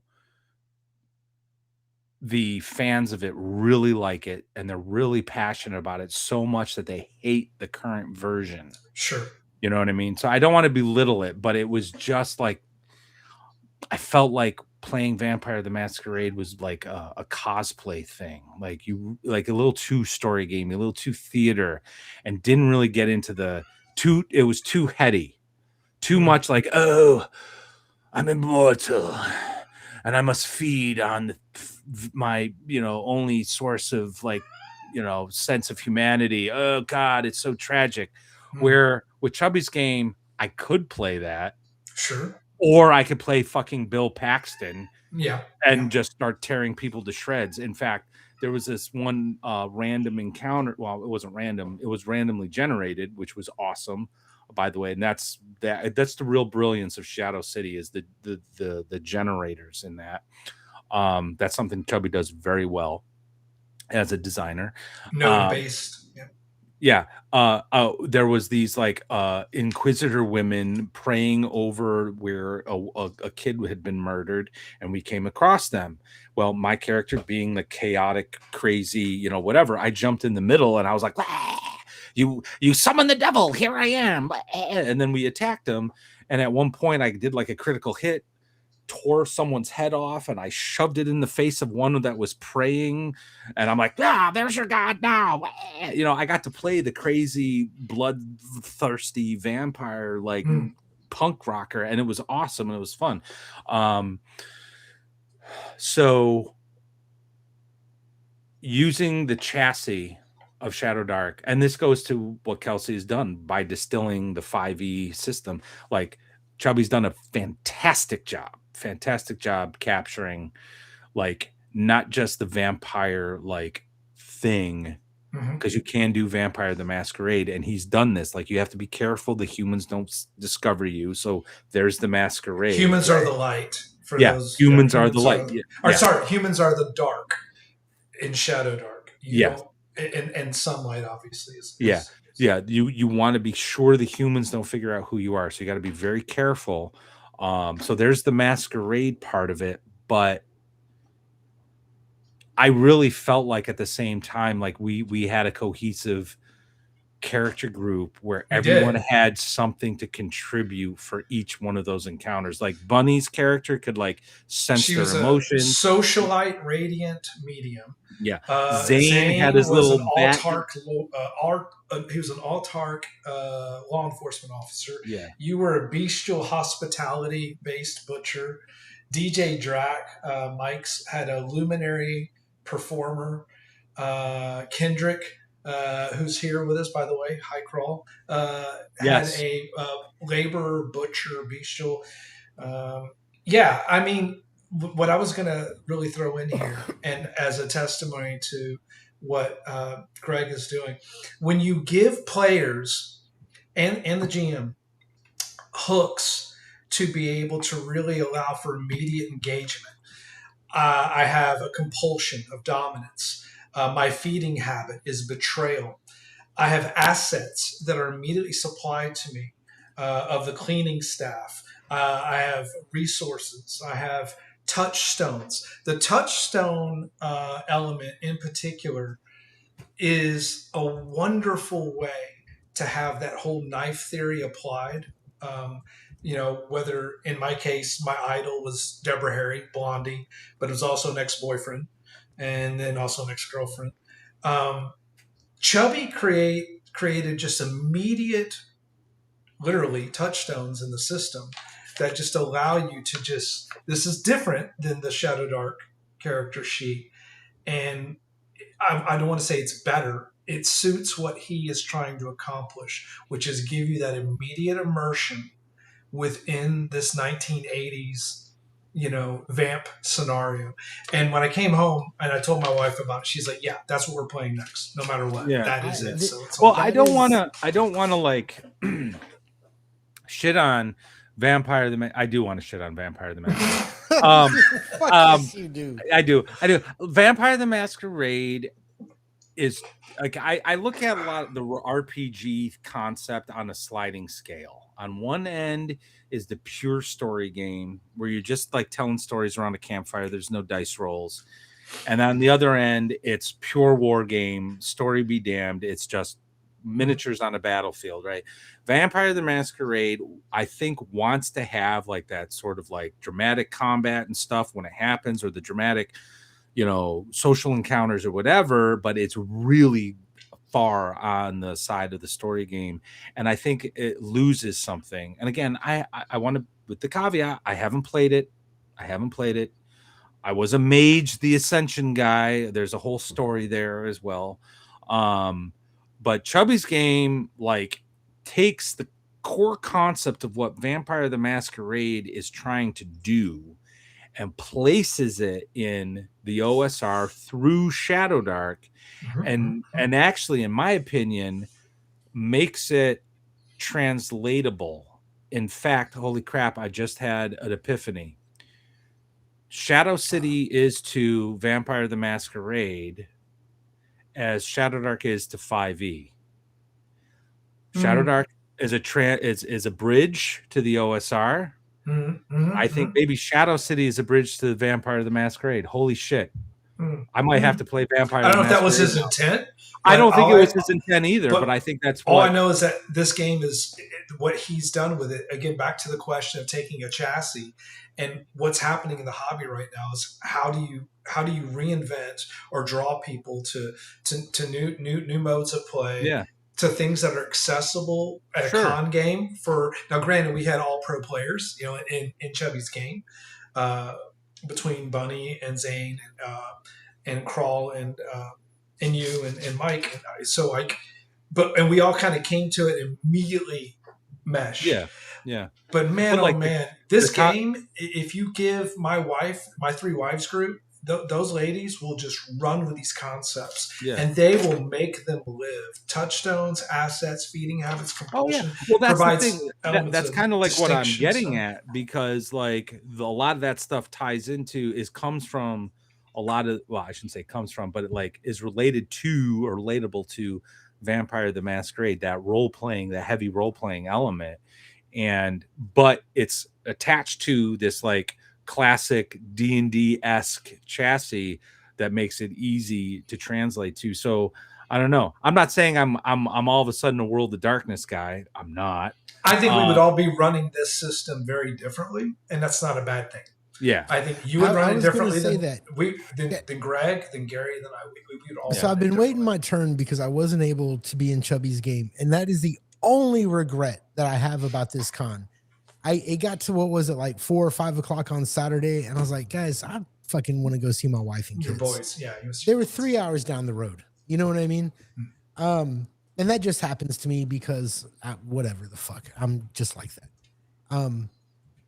And I was about an hour down the road, and I get the Discord alert from Chubby, Shadow City. I was like, fuck. I thought about turning around because I wasn't that far away, but I had those rain clouds behind me and the lightning and chasing you fuck down. it. You know what I Yeah. mean? But having read Chubby's book through 1.5, not quite 2 times yet, I want Shadows. Fuck, man. We might have to talk about games because I want Shadow City to be bigger. I do too. There is just so much to Shadow City. You can play it like an old school OSR game where people are moving pieces and rolling the dice. If you want to get into the heavy role play, It's there. Yep. but you don't have to. I think it's a better theater of the mind game. Dude. Yeah. And his dungeon design, quote unquote dungeon I like the design, is that region point map, the crawl. city map. Yeah, well, the region and the point crawl, like that's like people talk about point crawl maps, right? And then you get these like art house, like, oh, but like he distilled it down, much like Kelsey did with 5e rules, and he distilled it down, and then you have these nodes, and like you can use that anywhere. Like he could, I wouldn't recommend this, but I'm like he could totally publish just that. Like, here, this is Right. how you should As an design an yep. adventure. As a A $6 location. pamphlet or something. Yeah. like what But there's the another Night thing City that- source book is to Cyberpunk. Like to do something of that level, Yeah. it would be its own work of art. So Yeah. sorry, I'm sorry. There's Gary, no, that's fine. There's another thing he did, and this is maybe something that not everybody notices, but because I like to read. Good to see you, Night, Erudite. night, I'll man. talk to you Sunday. Thank you, Erudite, for being in my game. The thing that fuck, man. Now I'm lost. Sorry, I've had 2 drinks. God. I had such a good time. I had everybody at our table sign my book because I was like, okay, if that's my first game, I want to memorialize it because it set a fun bar. So, Gary, I think we were talking about settings and places and maps and so forth. Anyway, the thing about Shadow City, the one thing I just want to make sure I get through is that, this is what I was going to say. This is kind of on a different spot, but basically, if you read Shadow City, you know how when you're a player and you don't really know the rules and you're playing the game and the GM is kind of describing the game to you and then it just kind of clicks, right? You're like, oh yeah, I got this. The way Chubby put that book together and the way he wrote it, like you don't have to play it for it to click. Like you can read that, and if you've got a couple years of being a GM, you know how it's going to play. Because he's so procedurally minded. Because he's I just think he leveled up with that book. I really hope that there's some kind of groundswell of people who start playing that game, which gives them an excuse to do werewolves and magicians. I would love it. Hunters, the whole thing. But the reality of the world is people want to fucking kill goblins and explore dungeons. It's just well, I know Chubby's got his way of looking at this industry, and I would never, tell him how to be working out for it him. It is. I say make what you love, and and I know Chubby said that if someone wants to write something for Shadow City, have at it, So if someone's interested and you like and you're well versed with Shadow Dark, that the chassis, I just think what you could do. See what you can do. Chubby is onto some bigger things, and I'm sure he has plans for whatever comes after, what he's doing now. He's always got a good pipeline. And that's the main thing. He's very organized. He's really organized, but I would love to see somebody pick up that flag and just kind of run with it. I'd love to see people write for it. But what's up, Wibs? What's up? Good to see you. We kind of did. Gary got to play some Supers games. We got to play. The three of us got to play Boot Hill. Brian and I were running games, Shadow Dark games, and I haven't had a chance to talk about this. I got to play in not one, but 2 of James Radji's games. That was awesome. One of them I think is going to end up getting published. The first one was really experimental. It involved like time travel, and it was like a maze because you're going back and forth through time. And he said, and while you were stuck in this time maze, you couldn't interact with the world at all. You just had to sort of witness things and kind of figure out where you needed to go. And he said, the premise of that was, can I get away with running a 4-hour session at a con where nothing happens? And he succeeded. Nothing happened. Can we insert the word entertaining? It was fun. Yeah, it ended with the TPK because we were all like, does this mean because there was like we discovered these clues to like sort of solve the puzzle. So I'm sure there's plenty of convention games that have gone on where nothing ever happened. One of them, as always, Radji has a red herring to throw you off and make things worse. And the red herring happened to be in order to go to the next level in this dungeon, not dungeon, but this time thing was to walk into the sea and drown yourself. So we're like, oh, let's just go do that. Well, that was the red herring and we died. So that was the TPK. So, but the next one, the Drowned Maid, happened on Sunday, and he leaned hard in the offensive, like he was trying to offend everybody. It was insane. I played a priest that ended up making some serious compromises on his morality in an attempt to solve everything. And I was off by like this much. and another TPK when a Leviathan woke up and crushed the seaside chateau we were on. But anyway, it was fun. It was fun. But yeah, but I have a feeling that one's going to get published. Nice. It's funny how I remember last year, it was our first year and we were just meeting people and, there was a lot of stuff going on and you saw Raji in the Lamentations table and you're kind of like, come on, man. Fine. I know. We went over and you get in the game. And this year, like, we hadn't even talked about games. And you're like, I got into 2 Raji games. Like I couldn't have been happier for you, man. I wish I can think of a few people who in my mind would be what do you call it? Like my superstar GM to have. But they're all old timers. Chances of it happening is fairly slim. We'll see. And Matt's got to play with the creator of his favorite game like 3 times. That's awesome. Yeah. Real quick, super chat $4.99 from Agile Monk. Thank you, sir. Greg is becoming a new internet sensation. Soon his new house in North Carolina will be like Graceland for Shadow Dark systems. And Indeed. we will move in, me and all my kids and my wife. As soon as he's got that pool house that's bigger than our condo. Yeah. We're right there, man. On that note, well, it's funny. So like in the second game he's running, it was cool. It was a really interesting mystery. And again, there was a red herring and I figured that out quickly.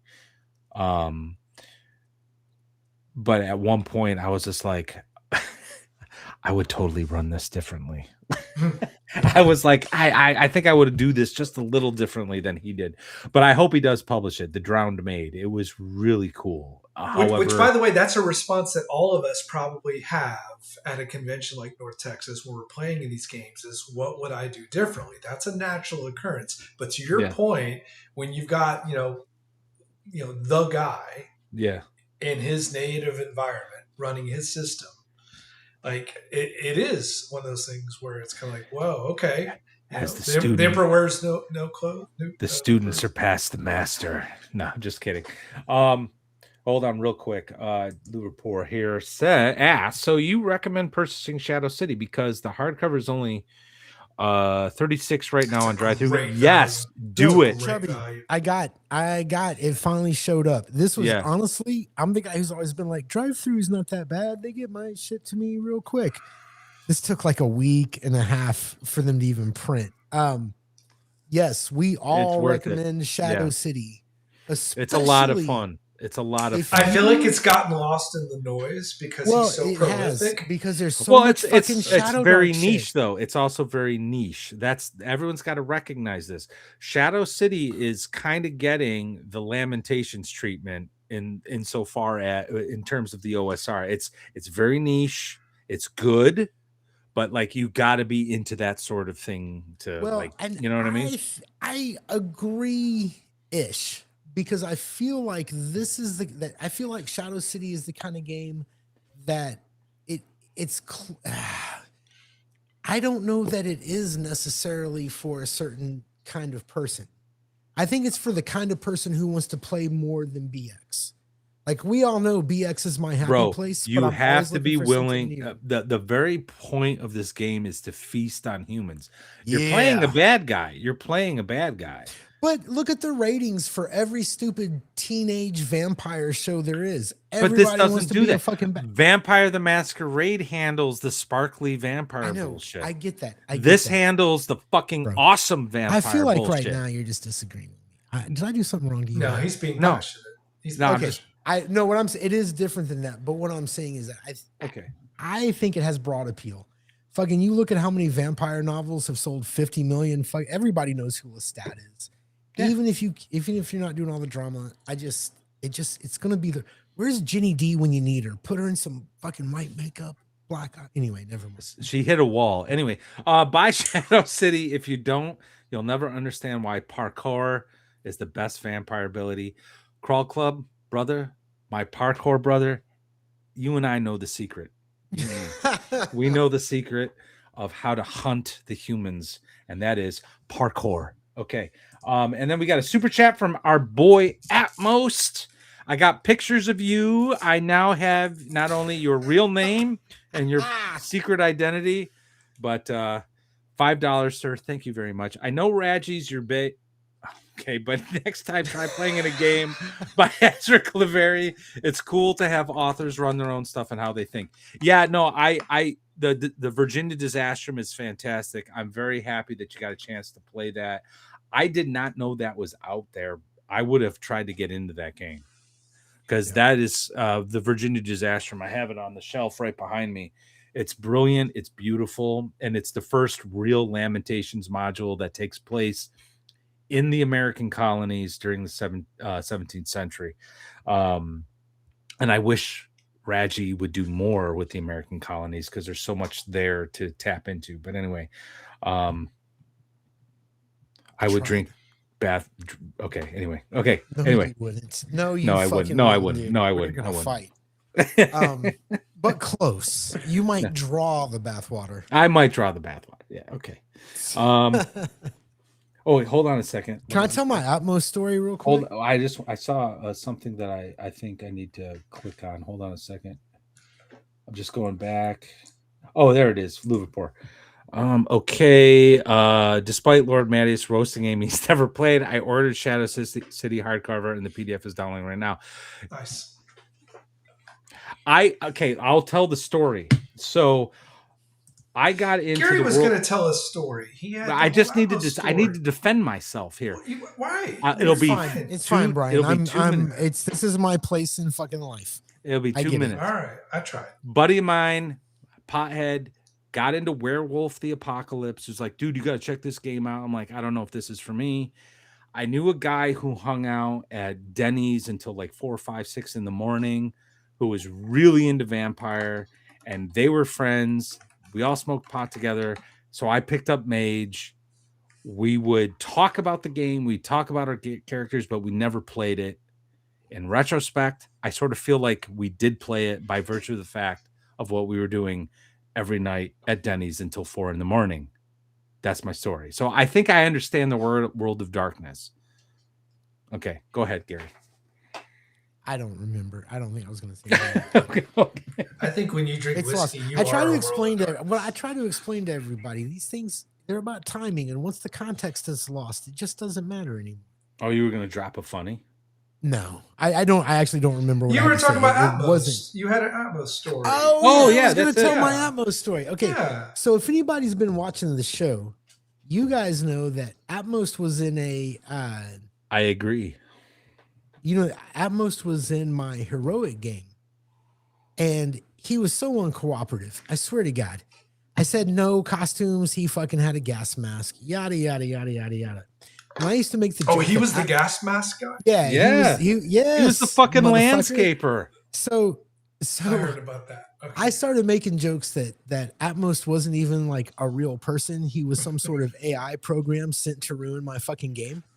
But that's not true because after a few things, it was pretty good. So I'm sitting in the bar and this kid, he looks like, I know he's almost 40. He looks like 24. A fucking kid, bro. I thought he was 23, 24. He's standing in front, he's got a beanie, long hair, and Wook. I'm like, fuck, nobody's called me Wook since I sold drugs, right? So I'm like, yeah. And I turn around and he's like, it's me. At most. I was like, holy fuck, you're real. But wasn't wearing a gas mask. Not wearing a gas mask. So that would have been, if he would have showed up. Oh, bro, if he just showed up with a World War I like fucking rubber mask with the thing. Anyway, that would have been classic. But no, it was a good weekend. Atmos Will. It was good to meet you, man. Yeah, it was crazy. But the introduction, like hearing Wook. I hadn't heard that. It was on my fucking name tag. I guess it's my Discorders. I don't know. Whatever. So, but yeah, it was a good con. We made a lot of friends. Glad we met Will. It was an odd meeting. Who all did you guys meet? Did you guys make friends? One more thing before I go, because I asked the question. I'll answer it real quick. I cannot tell you guys enough how friendly Tenkar is. Yeah. Oh, yeah. Oh, we do need to talk a little bit about that. Yeah, we do need to talk about that because I was the first one to talk to him. He was running the comic stand there Mm-hmm. while he bowed out. So like he was just there hanging out, and I was thumbing through books, and then he just walked out and he was like, "Hey," and I was like, "Hey," and then I just looked at him. I go, "Man, you are killing it with your short vids." Yeah. And then I started saying, like I one of my buddies is Matt and Gary. They're, we're here in such like we just love your content, and it's great for new GMs because it gives them immediate anchors for new GMs to come in and learn some tech. They can learn some technique. And I said, we just need that wisdom. We need that out there for people to come in and start to move away from. And then I think, Gary, you were the next one to talk to him. Well, it was funny because he was leaving the news. He was just kind of in transit. Mm. Um, and I just stopped by and I was like, "Hey, man, I'm really loving your videos. They are great. You know what I mean?" Um, and I said, "My name's Gary. I do a stream with Lord Matt." He's like, "Yeah, yeah, yeah, yeah, I know." And he's like, "Come here, let's sit down." And he walked me over to a table, and we sat down and talked for something like 45 minutes. He was so forthcoming, like, "Hey, man," he's like, here's what I know about your podcast." He ran our stream. He ran some stuff through, and he kind of gave us some I gave us some advice. But he was just the whole chubby. God damn it. Um, he was, I think he was guest of honor at Yeah, North and he was Texas, Yeah. spending time still being a steward. and he Yes. spent his Yes. time being a steward, Yeah. and he was just, how do I say this? Because I don't want to. Sometimes, whether you're a YouTuber or a creator or whatever the fuck it is that you're doing in the hobby, um, you don't always get help. You may get words of encouragement. Hey, man, Correct. whatever. You may get whatever. But sometimes you don't always get help. And sometimes people aren't always forthcoming with things that they think might help. And what I have noticed by being at North Texas is that the people who are actually successful, Mhm. the people who have reached a certain place, Tinkar obviously has reached that spot. This goes for creators too.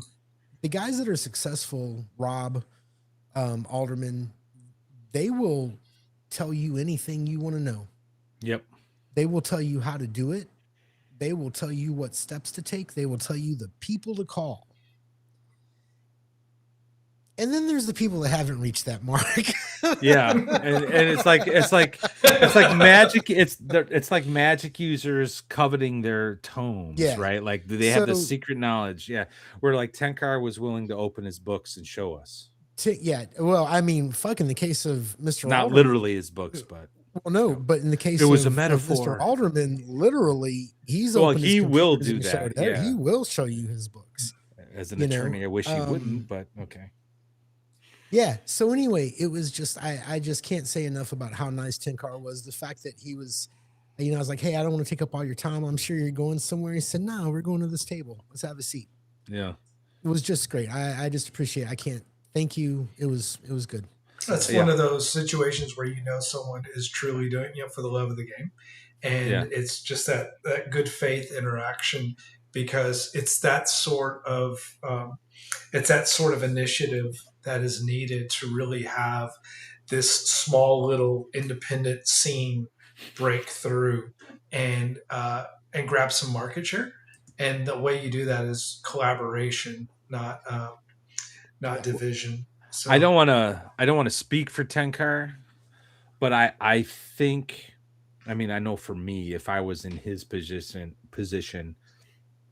I think it would be about, you know, making sure the old ways perdure. You know what I mean? Mhm. Like, because he is his videos have been killing it. Like he has been, Oh, and I watch them as someone who's been like playing OSR style, and I'm like, who already know the message, right? I understand the lesson, but he's able to provide a new perspective on how to communicate it, and I'm like, fuck yeah, that's a great way to put it.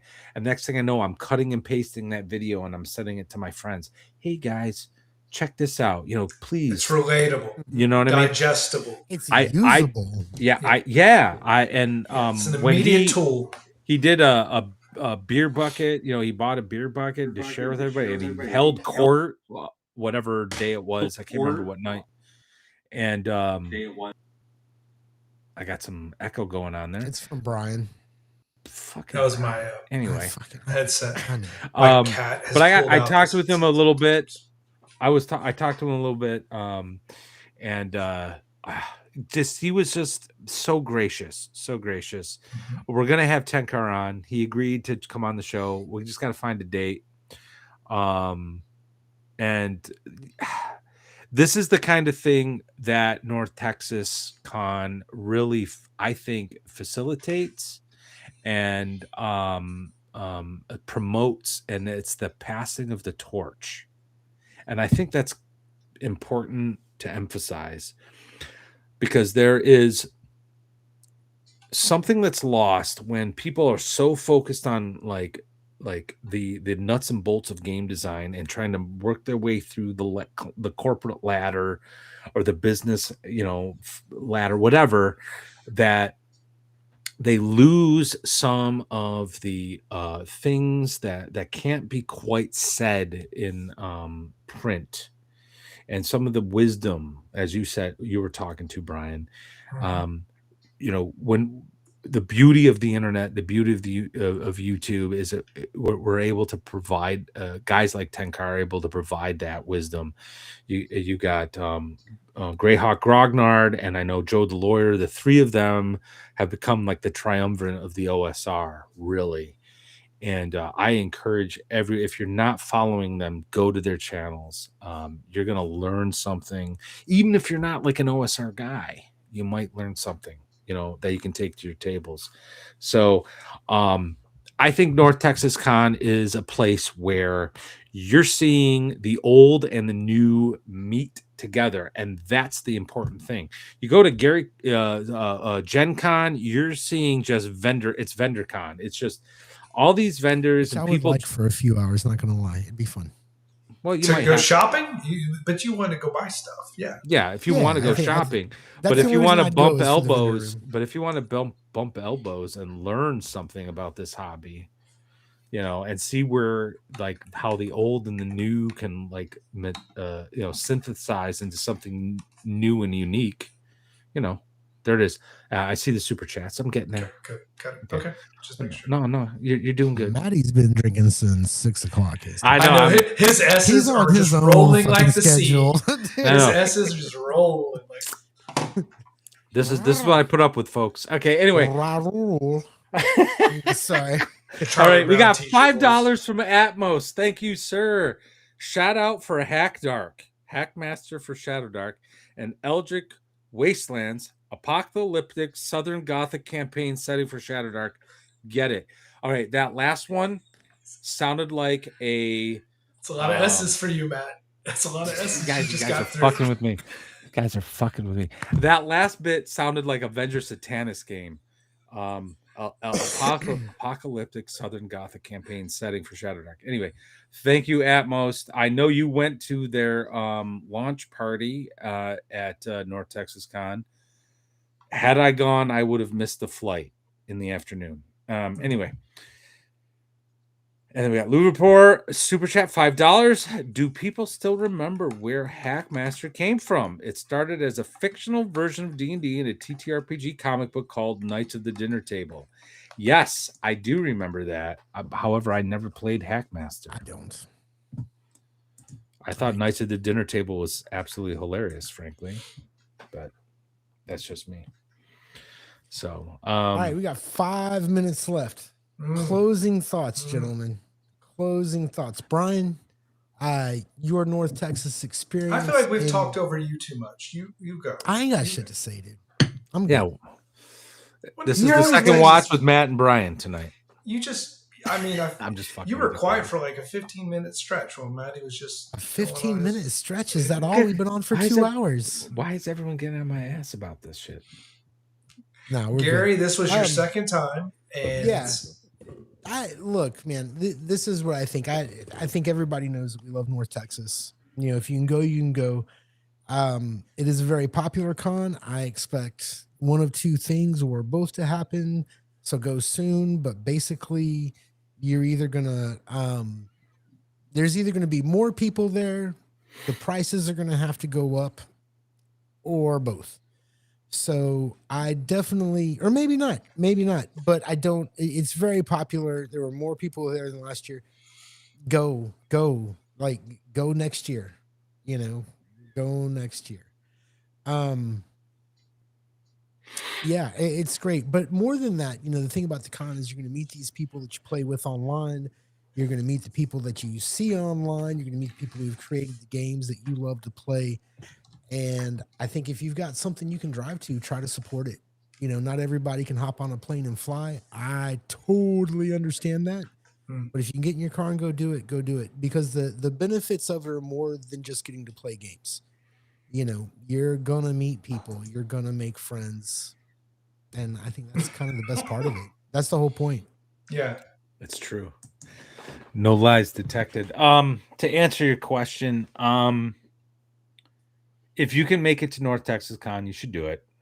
Especially if you're a creator or want to be a creator, because you're going to bump elbows with people who are passionate about the hobby and a passionate in a way that goes a little bit beyond the commercial. They're there to make something, but not necessarily make money. I gamed with a couple of people who we'll be having on our show in the next few months who know full well. I mean, he actually made the joke, the same joke that I make. I've made tens of dollars in this industry. Um, but he loves Dungeon Crawl Classics. So he made a rodeo for Dungeon Crawl Classics. And it was fun. And it was such a great party game. I'm going to be picking it up. It's fantastic. Um, it's North Texas Con and these smaller cons is where you're going to find the passion.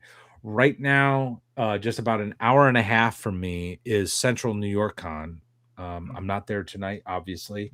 I won't be able to get there tomorrow because of some family obligations. But I'm gonna head there Sunday.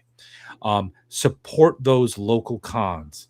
That's where you're gonna find passionate players, passionate creators, and importantly, passionate organizers. It's a lot of S's. I know. You're doing Last well. week we had Roger on. You guys are both fired.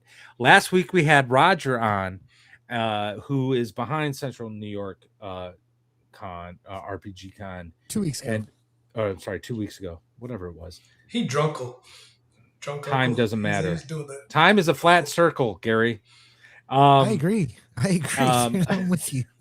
but he's not making any money, but he's doing it for the love of the Mhm, hobby. So if mhm, you got a mhm. local con, support it. If you can't make it to North Texas Con, go support a local con. Just do it. Yes, absolutely. So Take it home. Well, Yeah. so that's my takeaway from all of this. yeah, for But sure. if you are in North Texas Con, come find us. We'll fucking love to hang out with you, have a drink with you. Yeah. No, I'm just kidding. Have so much fun. For Go me, for it, Brian. yeah, I would just say first off, just echoing both your sentiments. Just the connection with great creators.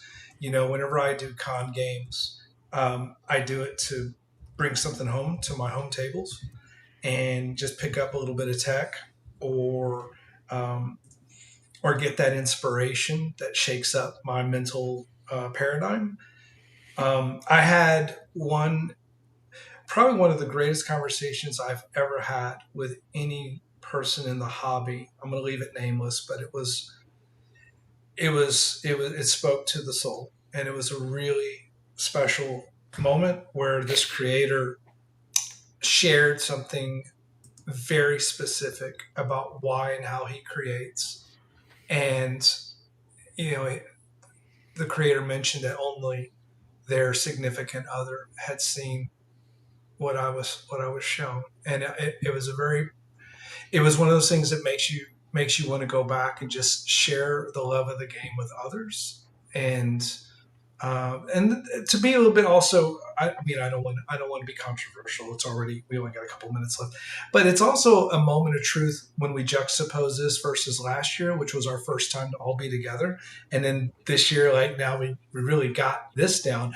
But to see people from last year, and then you start to realize the difference between people who do have that good faith outreach that want to do it to enrich the hobby, and then others that are just there to exploit or capitalize or Positive. No, you're right. Positive. We're You're keeping right. But No, you know no, what, no. there was and You're I not you know what I'm wrong. talking You're about. not wrong. No, there was you're karma, not.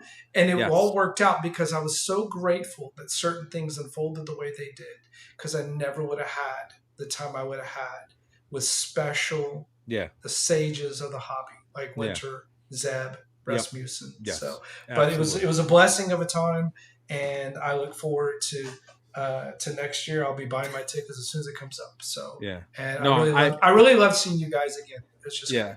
great. I don't want to. I know you're. You're the Brian. You're the heart of the Ghostbusters here at the Second Watch. Your race stands. Fuck. No, he is. What does He that is. mean? Get the fuck. No, no, shut out the fuck of up. here. What the No. fuck No. are you talking No. about? He's No. the heart of the Racist? No, he Ernie is. Hudson? No, he is. No. He's you are Ernie race fucking stands. Hudson. No, he's the fuck Ernie. he ain't. He shows No, he's up not. sometimes. No. Get the 'cause fuck out of you here. and I are all Ernie. business, and we talk, and we yell, and we can, argue. One of us is Egon, the other one is Venkman, but Cloaker Brian is always, he gets to the heart of the matter and reminds us why we do what we do, and that's why I love you, brother. I'm glad to see you this past weekend. And I appreciate your insight, and I don't want to diminish the gravitas of the stuff of what you're saying, but I do got a super chat from Liverpool here, $2. Can you do it? Lord Mattias. 5 Sally times. sells seashells by the seashore. I think I did it. Faster. I'm not going to do it faster. Come on. I did it. It's I did it. $2. It's a You don't super gotta chat. I do it did it at twice. normal speed. I did That's it at normal right. speed. You literally have to and do it- it twice because it's $2. That's not the rule. No, it's totally rule. $100. You're making he'll shit see out it. of it. No, I'm the admin. Go. Okay. Sally sells seashells by the seashore. There you go. That was twice That's the it. speed. That's it. I That did is it. it. I did it. Okay. All right. I'm not the one with the problem. Well, Not yet. not that. No, I problem. Not do. that problem. All right. Thraxis, thank you, sir. $2. Thraxis. North Texas is a family reunion every year. And I have heard that consistently for the past 18 months since we started thinking about North Texas Con, our first time there, and afterwards. And I'm looking on the Facebook page, everyone posting their experiences. It really is. It is such a great con. I think all cons should strive to not get too big. I think that would be. No, I want all cons to strive to get too big. I want every con to do something that North Texas doesn't, because that's what makes it special. Cons, if you're running a con, make it the biggest thing you can. Invite everyone, just do your shill, your vendor stalls, whatever you got to do. Leave North Texas the way it is. Fair enough. Don't try to It's not emulate gonna it. happen. I know It's too popular. it's getting there now, right? Yeah. It is. Next No, year. it is. It is. It absolutely is. One of these days we'll be there and we'll see like fucking one of the celebrities out there like Maginello or whatever fucking walk in the halls. But that won't be for another couple of years. And if they're smart, they'll make sure it doesn't happen by limiting the number of tickets. But I don't know. Anyway, Good times were had, drinks were drunk, songs were sung, games were played. It is our watch is over. should I start playing like the Green Day song? He It was did the it. time of our lives. No. Absolutely not. Okay, Absolutely no, because not. I was Green gonna Day. get mad. He had the clothes. This was his time to do the clothes. Was it? good. Yeah, he did great. Just picking up the slack, man. That's all. Oh, Good job, That's all. Gary. Good I job. know. no, you did good. No, you Matt's did all good. over the road here, man. No, I am. He's- No, Yeah. no, it's a goddamn train wreck. All right. Well, what's going on next week, Gary? All right. Why don't you give this announcement, So, because yeah, this is your thing. You did a thing. I did a thing. Next week, I just got email confirmation that we will be having Matt Finch on the show. He will be here for his third watch interrogation. I told him it was late night and that we like to drink, and he's still coming. So fingers crossed. We are gonna have a really good show. You know, we have a lot of guests that are like, all of our guests have really been great since we've started this. We've had a couple of the bigger names on, and I got to tell you that I'm like, having Matt Finch on I'm really excited. You know, like the guy's just been everywhere and done it. So He rolls in like Like what's up, right as the Rob? end. What's Hey, up, Rob? Hey, Rob, next week we got Matt Finch on the show. Yeah. Anyway, there you go. That's what you missed. That's what you missed. all right, 11:35. All right. Happy Yeah, so next week, Matt Finch. The week after that, we have a new up and coming indie game designer from England. Going to be talking about his game called Happy trails. Untold Destiny. And so, yeah, we got some stuff happening. And fucking Christ. We love you guys. Matt, roll the credits. Roll Fuck you. credits. You know. Rob. All right. Our watch has ended. See you next week. We love you all. Thank you Thank so you guys much for hanging out. for supporting us and allowing us to go to North Texas Con. We'll see you next week. Take care, everybody.